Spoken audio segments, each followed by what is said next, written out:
So it finally happened. I finally got an RK68 client. Sadly I realized one fatal flaw, it has browns. Thankfully, I live by the mantra anyone can cook. What do I always say? Anyone can cook. So I'm sure these browns can, quote, unquote, cook. So I started off with disassembling the whole board.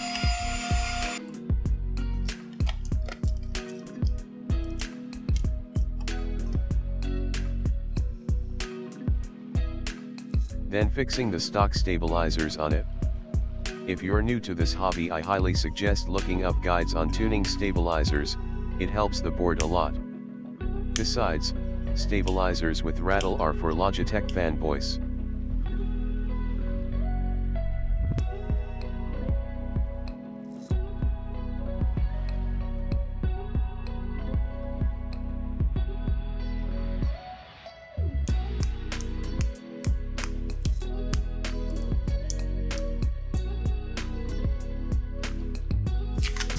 Here we're going to do some new mods that the Jelly Epic thought us, the Cape and PE mod.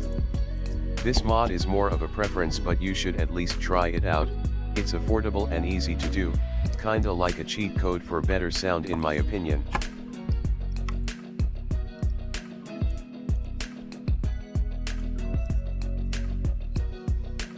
Oh god. First of all, tactile switches require a specific way to lube them.